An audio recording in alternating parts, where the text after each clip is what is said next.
Olá, minha amiga moveleira, meu amigo moveleiro. No vídeo de hoje vamos falar de gestão da qualidade. Mas o que é essa tal de gestão da qualidade? Como é que ela funciona? Será que gestão da qualidade é somente você ficar lá no final do processo dizendo essa peça vai, essa aqui não vai, essa aqui vai ou essa aqui não vai? Somente apontando os erros do setor de pintura? Então vamos conhecer hoje mais uma ferramenta que ela pode nos ajudar sim nesse processo da busca da gestão da qualidade dentro da nossa empresa. E essa gestão da qualidade, esse conceito de gestão da qualidade, não se aplica somente à indústria. Ele pode e deve sim ser aplicado no nosso dia a dia como forma de nos desenvolvermos enquanto pessoas. E essa aula de hoje ela vai ser bem tranquila e ela vai trazer uma ferramenta bem interessante para que a gente possa continuar aqui o nosso estudo de gestão da qualidade. Então vamos seguindo em frente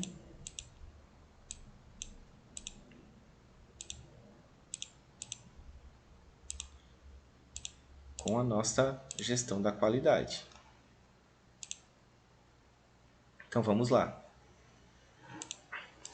O que nós temos hoje? Como eu falei para vocês, a gestão da qualidade ela vai muito mais além do que simplesmente você apontar as falhas dentro do processo de fabricação. A nossa gestão da qualidade ela busca melhorar os seus processos a fim de que você consiga ter um produto que atenda e satisfaça a necessidade do cliente. Então, isso é gestão da qualidade. É você ter um produto que atenda àquela necessidade que o cliente busca. Muitas vezes a gente tem a ideia errada de que gestão da qualidade é o melhor produto, que utilize as melhores matérias-primas, que seja o produto mais caro, quando na verdade a qualidade ela é muito bem simples. A qualidade é aquele produto que atende à necessidade do meu consumidor. O meu consumidor pediu um produto que atenda com aquela especificação. Este é um produto de qualidade. E as ferramentas da gestão da qualidade, elas têm por objetivo que a gente controle os nossos processos de fabricação com vista a antecipar possíveis falhas. E claro, além de antecipar, prever essas possíveis falhas, também é muito importante a gestão da qualidade, as ferramentas de gestão da qualidade, para que a gente possa sanar de fato os problemas e não apenas um paliativo. Ah, eu vou corrigir hoje neste lote e aí de repente daqui um mês vem o mesmo produto e durante o processo de fabricação acontece o mesmo problema. Por quê? Porque não foi resolvido o problema na raiz. Foi resolvido o problema simplesmente superficialmente naquele determinado problema. E é claro, quando a gente fala em problema, às vezes a gente tem aqueles dias que a gente está sobrecarregado e pensa assim, puxa vida, eu tenho tanta coisa para fazer, mas o que eu vou fazer hoje? O que eu vou buscar? Por onde que eu começo, meu Deus? É tanta coisa que eu tenho para fazer, por onde que eu vou começar? E a ferramenta que nós temos hoje, ela se trata da matriz Gucci. Você já ouviu falar na matriz Gucci? O que é a matriz Gucci? De onde vem esse nome? Então, a matriz Gucci vem de gravidade, urgência e tendência. Esses são os três pilares da nossa matriz Gucci. É uma matriz de prioridade. A matriz Gucci ela vai servir para que a gente possa listar e priorizar o que deve ser feito antes, aquilo que vai ter um impacto negativo maior dentro da minha empresa ou até mesmo no meu dia a dia, nos meus estudos, enfim. Eu preciso tomar decisões. E como é que eu vou tomar decisões? Baseadas em dados, em fatos, em organização. E as ferramentas da qualidade, elas vêm justamente para nos auxiliar em relação a isso. Aqui nós temos a nossa matriz Gucci, então vamos entender o que é. Matriz Gucci, como eu falei para vocês, ela é uma ferramenta utilizada como um auxílio. E qual que é esse auxílio? Definir prioridades. Puxa vida, sempre tem aquele momento que a gente tem dificuldade em definir as prioridades. Nós temos aquele bocado de atividade para fazer. Nós temos várias pendências. E aí, por onde que eu começo? Para que lado eu vou? Como que eu corro? A matriz Gucci ela vem para nos dar esse suporte, para dar essa luz no fim do túnel que a gente tanto procura, às vezes, no nosso dia a dia, quando a gente está aperreado, quando a gente está angustiado. Ela vai te ajudar a tratar os seus problemas. Então a gente vai conseguir organizar de uma forma bem mais lógica. Como eu falei para vocês, a matriz ela leva esse nome por causa de considerar a gravidade, a urgência e a tendência como os quesitos de prioridade de cada problema. Mas e como é que a gente define isso? Como é que funciona essa situação? A definição de cada um desses quesitos. Primeiro, o que é gravidade? A gravidade nada mais é do que o impacto desse problema sobre as coisas, sobre as pessoas, sobre os resultados, ou até mesmo sobre o processo dentro da minha empresa.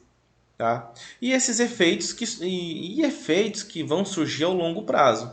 De repente, assim, né, a gravidade, qual que é esse impacto que vai ser ocasionado em cima daquela pessoa, das coisas, dos resultados, dos processos da minha empresa, e qual que é o efeito disso, caso nada seja feito. Então, se eu não fizer nada, ele vai piorar, ele vai melhorar, ele vai se extinguir, o que vai acontecer? Então, essa é a gravidade, eu vou avaliar qual que é o impacto deste problema em relação ao que eu tenho ao meu redor, em relação às coisas que eu estou fazendo, em relação às pessoas que estão ali envolvidas, aos resultados da empresa ou aos meus resultados na escola, tá? Em relação aos meus processos, qual que é o impacto disso? O que vai acontecer também pensando no longo prazo? E se não fizer nada, se eu ficar parado só olhando?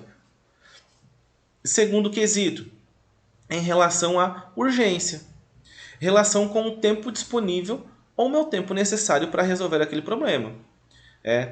Urgência, eu posso resolver ele mais tarde ou obrigatoriamente eu preciso resolver ele agora? Eu preciso ter essa métrica, né, em relação ao tempo que eu preciso para resolver esse problema. Se eu vou ter muito tempo, se eu vou ter pouco tempo. E a tendência? O que é a tendência? É esse potencial de crescimento do problema. Porque nós sabemos que existem problemas que, se não forem resolvidos naquele momento, a tendência é que ele fique daquele mesmo tamanho, ele não vá aumentar.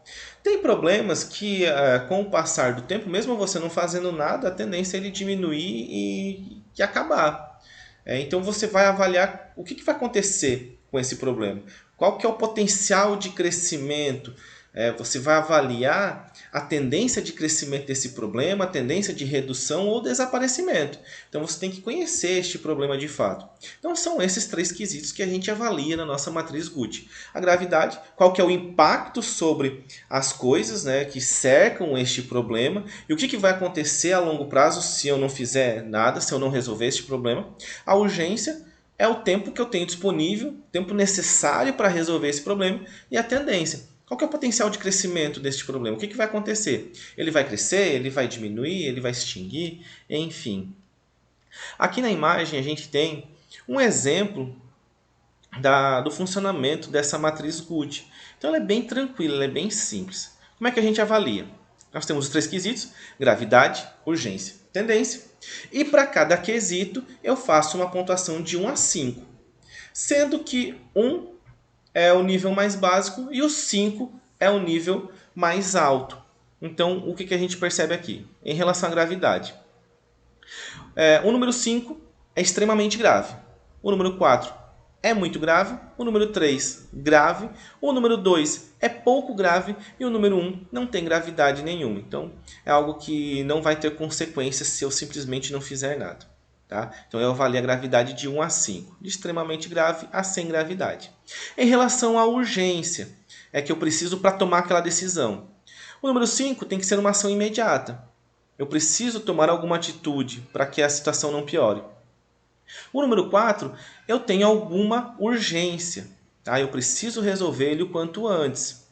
O 3, o mais cedo possível. Eu tenho que encaixar uma brecha, então quando eu conseguir me organizar, que eu vou resolver este meu problema. O 2, ele pode esperar um pouquinho. Eu posso deixar para mais tarde, tá? Que não vai ter consequências desastrosas. E o 1, ele não tem pressa. Na hora que der para encaixar ali no seu cronograma de resolução, não tem problema. Vai dar certo, você consegue resolver ele. Então não tem tanta urgência assim. Então assim que a gente classifica também em relação à urgência. E em relação à tendência, a proporção do problema no futuro. Se ele vai aumentar, vai diminuir, se ele vai permanecer. Então, nível 5 é um agravamento imediato. Se eu não fizer nada, ele vai agravar imediatamente. Não tem tempo, ele vai aumentar e a bola de neve só vai crescer. O número 4, ele vai piorar em curto prazo. Então, daqui para daqui a pouco, ele já vai estar pior. O número 3, ele vai piorar no médio prazo. Ele não vai melhorar, não vai piorar hoje, mas amanhã pode estar um pouquinho pior. Depois da manhã, a tendência é que ele esteja pior ainda, e assim sucessivamente. O número 2, vai piorar. Mas vai piorar daqui para o Natal. Daqui para o Natal é que ele vai ter um problema mais desastroso, que eu tenho que tomar cuidado. E o número 1 não vai piorar ou pode até melhorar. De repente, não vou fazer nada. Do jeito que está, ele vai ficar. Não vai ter piora. E de repente, ele pode aí se resolver e se extinguir. Como a gente consegue perceber, o que a gente vai fazer aqui na matriz Guth para montar ela? Para cada um desses quesitos de gravidade, urgência e tendência, em relação àquele problema, àquela atividade, aquilo que a gente precisa de demanda, a gente vai dar essa pontuação de 1 a 5. Então, eu vou dar uma pontuação de 1 a 5 para a gravidade, uma pontuação de 1 a 5 para a urgência, uma pontuação de 1 a 5 para a tendência, em relação àquele problema. E eu vou multiplicar esses valores. E aí eu tenho o meu resultado. Então, é claro, conforme este resultado que for aparecendo em relação à multiplicação de cada problema, é que eu vou fazer a minha priorização. Então, os problemas que tiverem um score mais alto são aqueles que eu preciso resolver primeiro. Tá? E aí eu vou colocando nessa escala de prioridade, esse ranking de prioridade das minhas atividades. Então, perceba que ele é bem tranquilo, não tem dificuldade para que você possa realizar a matriz Guth. Você vai relacionar todas as suas atividades, ou os desafios, ou seus problemas, ou até mesmo as tarefas que você tem para fazer. Você vai relacionar todas elas e aí você vai colocar lá a coluna de gravidade, de urgência e tendência, e para cada um desses itens você vai dar essa pontuação de 1 a 5, multiplicar esses valores e você vai encontrando o score de cada um, que vai mostrar o grau de relevância. Você vai fazer o ranking, vai organizar e aí você já tem aqui ranqueado o que você precisa fazer, essa escala aqui de resolução dessas tarefas, dessas atividades ou até mesmo desses problemas, principalmente se você estiver dentro das empresas. Ok? Então, o que a gente tem aqui fazendo análise da imagem é que se a gente tem uma pontuação para gravidade que representa o dano ou prejuízo que a situação acarreta e responde pelo nível desse dano ou prejuízo em 5 casos. A gente tem aqui o primeiro e tem uma pontuação alta, de 125, então aqui é o extremo máximo, eu preciso resolver, porque ele vai ter um dano imenso, um prejuízo imenso para a minha empresa. E aí a gente tem na última linha aqui, a gente consegue ter aqui a pontuação mínima, porque é um probleminha pequeno, que você vai conseguir resolver ele bem rapidamente. Então, o grau de urgência, como eu já falei, vou frisar novamente, é esse tempo que dispõe para resolver a questão. Eu preciso ter esse tempo, eu preciso entender qual que é o tempo. Se eu tenho a gravidade que está me representando qual que é o dano, qual que é o prejuízo. Eu tenho a urgência que vai representar o tempo que eu tenho para resolver. E eu tenho a tendência, que é o que vai acontecer. Tá? Tranquilo? Nada de excepcional, né? Então é uma matriz que a gente consegue montar rapidinho. Você pode fazer ela no Excel, coloca essas colunas, você vai listando aqui todos as suas atividades, suas prioridades, seus problemas. E quando você está naquele dia assim, puxa, essa semana eu vou montar o meu checklist. Montei meu checklist de atividades. Mas aí, por onde que eu começo? O que será que é mais prioritário aqui? Através da matriz Guth, você vai pegar esse checklist e vai listar todas essas atividades que tem para fazer. E aí você vai aplicar essa pontuação, você vai conseguir montar essa priorização. E aí, você gostou da matriz Guth? Deixe nos comentários, ok? E até o próximo vídeo. Tchau, tchau!